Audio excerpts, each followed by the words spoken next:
नहीं लेते हो? मम्मी की आदत बनती है। नहीं तो ले लो ना, मैं पेन नहीं लेता, आप सिर्फ पैसे ले लो। अबू भाई ने आपको भी नहीं है, पहले मुझे भी।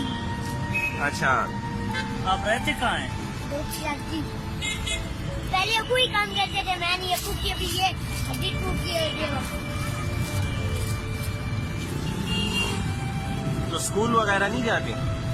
पहले जाता था, अभी बस अबू ठीक होते हैं तो मैं जाता हूँ। अच्छा अच्छा। कौन सी क्लास में पढ़ते थे? नाम क्या है तुम्हारा? अब्दुलरहमान। अब्दुलरहमान। क्या बात अच्छा, है, अच्छा। मैंने अच्छा, मैं 100 रुपए देता हूँ, कितने का पेन है? पेन आपको वैसे मिलेगा नहीं। अच्छा, ये 140 रुपए की 70 और 70 140 की दोनों चीज आपको मिलेगी। ये पेन मुझे सिर्फ नहीं दोगे? क्यों? ये पेन थोड़े हो जाएंगे, किताबें फिर ज्यादा रह जाएंगी। मुझे तो पहले नहीं आते कैसे पहले हो? तो चलो है, लेकिन कोई बोलता है पेन साथ दो, मैं बोलती हूँ ही नहीं।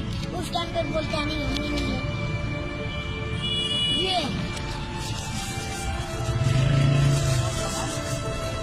कैसे आप तो घर से दोस्त से उधर पुराना सा बाइक रखा हुआ है, हैं?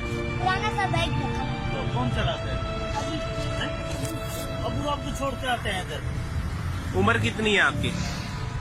मेरी मेरी अभी 6 साल। 6 साल उम्र है।